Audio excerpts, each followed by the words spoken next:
Oke, halo semuanya. Assalamualaikum warahmatullahi wabarakatuh. Salam sejahtera untuk kita semua. Jumpa lagi bersama saya di program pembelajaran fisika itu mudah.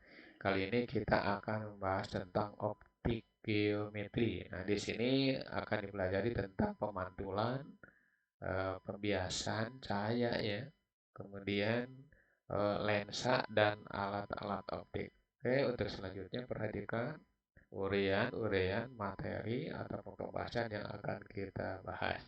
Oke. Tadi sudah disebutkan bahwa materi optikal geometri yang pertama pemantulan cahaya, kemudian pembiasan, kemudian di sini dalam pembiasan itu ada lensa dan alat-alat optiknya. Oke. Nah, di sini ada yang kita lewat yaitu pembiasan pada prisma ya atau pada satu bidang batas dan bidang lengkung. Nah, karena ini keterbatasan waktu yang disesuaikan dengan kurikulum ya, kurikulum yang disempurnakan. Oke, lanjut. Pertama kita akan membahas tentang pemantulan cahaya. Nah, dari sekian banyak eh, program kita, kita ambil salah satu ya, cermin datar. Pemantulan pada cermin datar atau pada bidang datar. Ya, di sini kita akan mengenal hukum Snellius. Ini seorang ahli fisika yang meneliti tentang cahaya yang dikemukakan oleh Al Hasan. Ya. Nah, kenapa kita bisa melihat? Nah, kemudian Snellius melakukan percobaan atau eksperimen. Ternyata hasilnya bukan yang diharapkan. Tetapi walaupun bukan yang diharapkan, Snellius berhasil melakukan percobaan ya dengan mengemukakan pendapatnya atau hukumnya. Nah, perhatikan. Nah, ini ada bidang pantul ya, bidang pantul, cermin ya, contohnya bisa cermin, bisa air, bisa apa saja yang bisa ya yang bisa memantulkan cahaya ya. Nah, biasanya kita ambil cermin saja. Oke. Nah, kita dapat cahaya dari sumbernya yaitu matahari untuk tata surya kita ya. Ingat matahari itu bintang bercahaya banyak ya di ruang angkasa, tidak satu ya. Oke, untuk Bima Sakti ya, galaksi Bima Sakti itu banyak. Nah, cuman untuk susunan tata surya kita ya, itu satu mataharinya atau bintang yang bercahaya satu. Sedangkan di galaksi itu jutaan atau miliaran bintang ya. Oke, lanjut. Nah, dari sekian berkah cahaya yang diterima dari matahari kita ambil salah satu aja. Ya, jangan banyak-banyak, satu aja. Pertama nih. Nah, sinar datang atau berkah cahaya datang. Ya, berkah cahaya datang atau sinar datang ya. Dan ke cermin atau ke bidang bantul. Kemudian di titik ini kita gambar garis normal. Jadi garis normal itu banyak ya. Bergantung berkah cahaya yang datang. Kalau berkah cahaya datang satu ya normalnya satu. Kalau 10 berarti 10. Ya.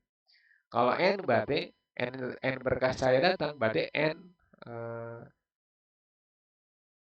garis normal gitu ya. Nah, kemudian cahaya ini dipantulkan kembali kemana? Ke atas gitu seperti ini. Nah, ini berhasil Snellius yang berhasil. Nah, sebenarnya Snells ya, Snells gitu. Snellius nanti kita jadi Snellius. Oke. Nah, ini berarti sinar datang ya, sinar pantul garis normal. Nah, Snellius mengemukakan hasil eksperimennya. Nah, ini ya. Sudut datang I, sudut pantul R. Nanti di pembiasan sudut datang dan sudut bias gitu ya. Oke. Ini teori yang pertama atau hukum yang pertama, sinar datang, sinar pantul dan garis normal terletak pada satu bidang datar atau bidang pantul, ya, itu. Yang kedua B, nah ini sudut datang sama dengan sudut pantul. Nah, ini teori ini digunakan untuk melukis bayangan, ya, untuk melukis bayangan suatu benda ketika berada di depan cermin cekung, cermin cembung, atau cermin datar. Oke, lanjut. Nah, di sini kita ambil contoh lukisan bayangan pada cermin datar. Nah, sinar yang datang tegak lurus terhadap cermin. Nah, nanti bagaimana? Perhatikan. Bidang batu yang tadi atau cermin yang tadi. Ini ada objek ya. Gunakan sinar yang tegak lurus dulu. Nah, benda ini mendapat cahaya dari mana? Dari sumbernya, matahari misalkan. Gitu ya. Dari sekian banyak yang diterima oleh benda ini akan dipancarkan kembali. Misalkan kita ambil satu, ya. Tuh. Nah, ulangi satu saja. Nah, kemudian setelah jatuh ke cermin, nanti ini dipantulkan, ya, dipantulkan. Ini disebut sinar pantul. Nah, perpanjang.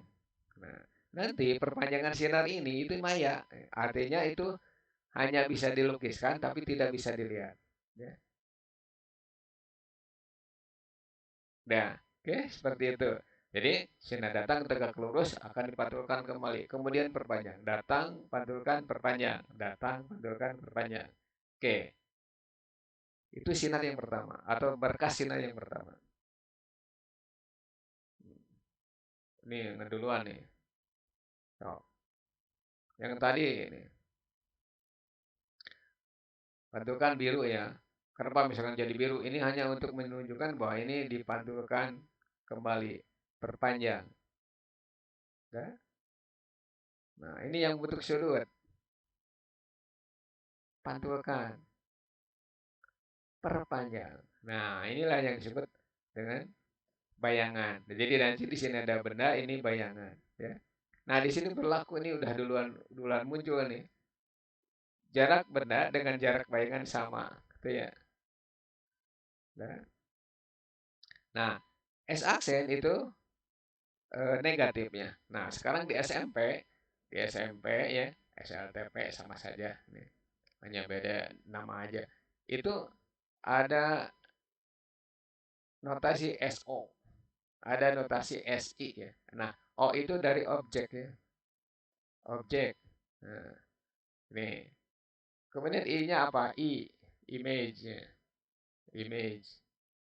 Jadi bayangan. Nah, di SMA atau SLTA itu S ya.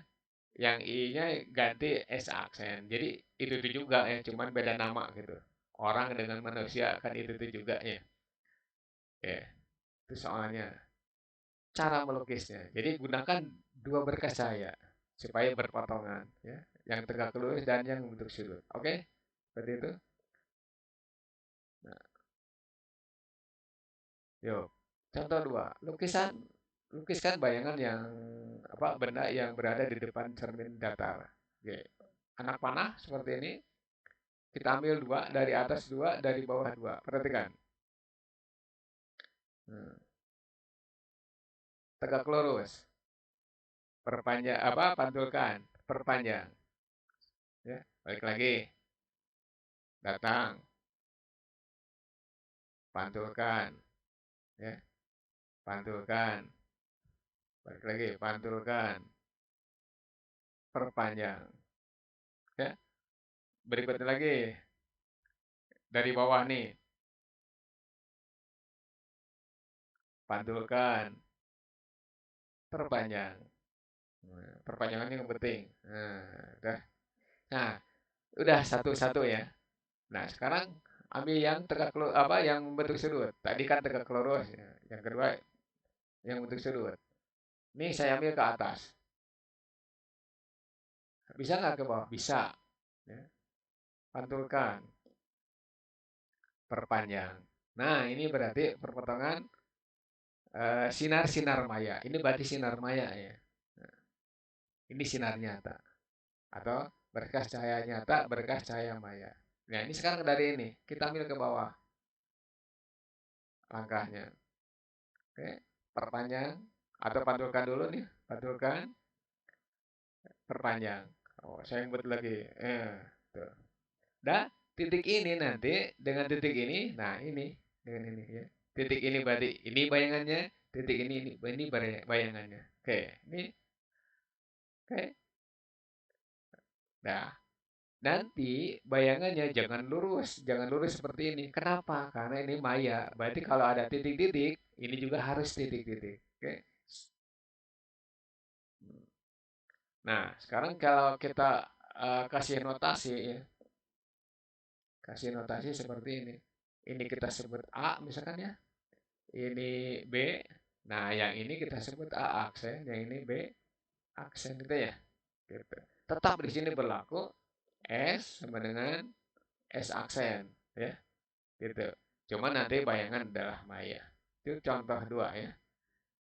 Ulangi ya, ulangi dan ulangi ini supaya kalian bisa. Kalau ada tugas dari guru, maka kalian udah bisa atau udah lihai. Oke, lanjut. Oke. Ini lukis bayangan benda di bawah. Ini rada rada mumet dari yang tadi. Nah, dari benda ini kita ambil beberapa titik saja. Satu, dua, tiga, empat ya. Perhatikan. Nah, saya ambil dua berkesan cahaya dari dua titik ya dari ini. Coba lagi. Tuh. Datang, pantulkan, perpanjang. Ya. Ayo, klik lagi. Datang, pantulkan, perpanjang. Balik lagi sekali lagi. Datang, pantulkan. Jadi sudut datang sama dengan sudut pantul. Perpanjang. Maya berarti kan? Ya. Yeah. Sekarang kita ambil dari mana lagi? Nah, dari sini. Dan dari sini. Yang lurus, yang tegak lurus. Tuh. Dah, pantulkan. Perpanjang. Nah, kita udah dapat potongan nih. Ini dengan ini. Nah, sekarang kita dari mana? Dari sini. Dari bawah. Pantulkan. Ayo, balik lagi. Tuh. Kalau dikebutkan tuh pusing nantinya. Perpanjang. Awas jangan sampai berpotongan di sini. Ini kan udah terlalu jauh kalau berpotongan di sini. Cukup pendek aja. Nah, tegak lurus. Pantulkan. Perpanjang. Nih, kita udah dapat 3 titik dari sini, dari sini, dari sini. Nah, bagaimana yang ini? Oke, kita lukis lagi. Membentuk sudut. Datang. Pantulkan. Perpanjang. Ya, gitu. Nah, ini belum belum bisa menentukan titik. Karena apa? Karena berkah cahaya cuma satu. Kita ambil satu dari sini dan satu dari sini juga boleh ya. Lurus, perpanjang. Apa? Bukan lurus. Balik lagi. Lurus, pantulkan, perpanjang. Kayak itu eh, titik-titik untuk bayangan ya. Dah, jadilah ini. Ya, gampang kan? Nah, gampang kalau melihat. Coba lakukan sendiri. Oke, gampang kan? Nah, misalkan di sini A, B, C, D, terserah lah mau pakai apa notasinya. Atau 1, 2, 3, 4 boleh. Nah, itu contoh yang ketiga ya. Nah, sekarang bagaimana pembahasan berikutnya? Nah, sekarang gabungkan ya antara cermin dua buah cermin. Ini bisa 3 cermin, bisa 2 cermin, 4 bisa. Cuman ribet nantinya. Nah, di sini ada 2 buah cermin, cermin satu, cermin dua, ya. Ini membentuk sudut atau mengapit sudut alfa ya. Ini aplikasinya di meja rias biasanya ya, yang cerminnya ada 3, yang satu tegak lurus terhadap kita, yang kedua kiri kanan bisa dilipat ya, sehingga membentuk cermin gabungan ya. Oke, balik lagi. Ini cermin gabungan tadinya. Kita aplikasikan. Contoh nih. Tadi sudutnya alfa, alfa itu bebas, bisa 30, bisa 15, bisa 45, bisa 60. Nah, di sini kebetulan 90 derajat ya. Bagaimana bentuk bayangannya? Nanti cermin satu, cermin 2 itu bentuk sudutnya 90 derajat ya. Oke, bagaimana bentuk bayangannya? Perhatikan lagi.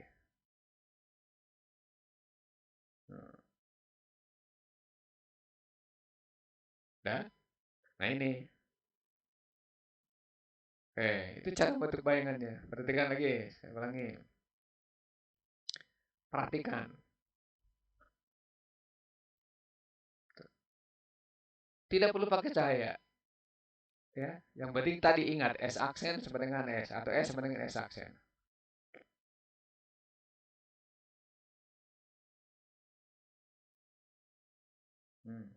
Ya. Nah, perhatikan nih. Cermin satu membentuk bayangan dari benda ini yaitu B aksen. Nih, sebenarnya maya ya. Nah, kemudian bayangan yang pertama akan dibentuk lagi oleh cermin yang kedua, tapi perpanjangan. Nah, perpanjangan cermin ini itu seolah-olah cermin dua tapi maya. Siapa yang bentuknya? Yang bentuk cermin dua, bayangan cermin dua adalah cermin satu. Ya, coba kalian percobaan di rumah. Kalau dua buah cermin berhadapan, nanti ada cermin di sebelah depannya. Ya, ini cermin maya. Ya. Nah, nanti cermin ini membentuk bayangan. Nah, ini disebut bayangan gabungan ya, yang dibentuk oleh cermin ini dengan cermin ini. Jadi nanti hasilnya adalah seperti ini. Jadi cukup dengan menggunakan S sama dengan S aksen. Dah. Nanti bayangan ini akan dibentuk oleh bayangan cermin satu yang ini. Siapa yang membentuknya? Cermin dua. Ya. Hasilnya B aksen. Sebanyak bisa B1, B2, B3 ya. Oke. Nah, ini adalah jumlah bayangan. Nah, berapa banyaknya? Nah, ingat, nah, nanti di sini ada rumusnya. Eh, Gini aja nih, kalau kalau untuk cermin gabungan nggak usah pakai berkaca ya, karena ribet. Nah, ini sama dengan ini, ya. Nanti ini sama dengan ini panjangnya, atau jaraknya bukan panjang. Nanti ini sama dengan ini, ya. Nah, di situ berarti S ya, berlaku S sama dengan S aksen aja gitu. Nah, sekarang jumlah bayangannya berapa? Satu, ya. Ini dua, yang ini berarti tiga. Ini berarti 90 derajat. Nah, berarti jumlah bayangan sebenarnya 360 dibagi alfa dikurangi satu. Nah, alfanya berapa? Di sini kebetulan 90 derajat ya. Berarti 90 dikurangi satu. Kenapa dikurangi satu? Saya ulangi lagi. Satu itu berarti satu ruangan yang ditempati oleh objek ini. Ya, yaitu ruangan ini kan. Nah, nah kalau dibagi 90 kan hasilnya 4. Ya. 4. Ini berarti satu. Nah, 4 ini berarti jumlah ruangan. Kalau sudutnya 60 apa 90 derajat. Ya. Ini hasilnya 3. Jadi jumlah bayangannya 3. Udah jelas 1 2 1 2. Ini 1, yang ini 2, yang ini yang ketiga. Gitu ya. Gitu. Bagaimana kalau cerminnya bentuknya tidak 90 derajat? Kita lihat. Ya. Oke. Nah, sekarang sudutnya seperti ini. Nah, 60 derajat. Nah, udah kebayang berapa? Tinggal 360 bagi 60. Ya, udah kebayang jumlahnya berapa. Nah, oke. Bagaimana cara untuk melukis bayangan ini? Caranya pasti ada gitu. Perhatikan.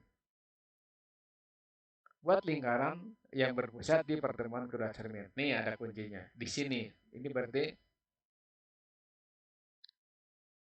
nah, buat lingkaran ya. Tuh. Nah, kenapa dibuat lingkaran? Tadi 360 derajat ya. Ini 60 nih. Berarti 360 dibagi 60. Hasilnya harus ada 5 ruangan. Apa bukan 5, 6 ruangan ya. Bayangannya ada 5. Perhatikan lagi. Lingkaran dibagi 60 derajat. Berarti akan diperoleh 6. Perhatikan. Ya, ini bayangan cermin satu. Siapa yang membentuknya? Cermin 2. Ini bayangan cermin 2. Siapa yang membentuknya? Cermin satu. Nah, ini kan baru berapa? Baru 1, 2, 3. Ini juga beda ya. 4 ya. Ada 4 ruangan. Sedangkan di sini hasilnya 6 kan? Nih, ini adalah cermin gabungan dari cermin satu dan cermin 2. Dan kalau sekarang kita melihatnya. Satu, 2, 3, 4, 5, 6 ya. 6 ruangan. Oke? Nah, ulang yang tadi. Biar cepat ya.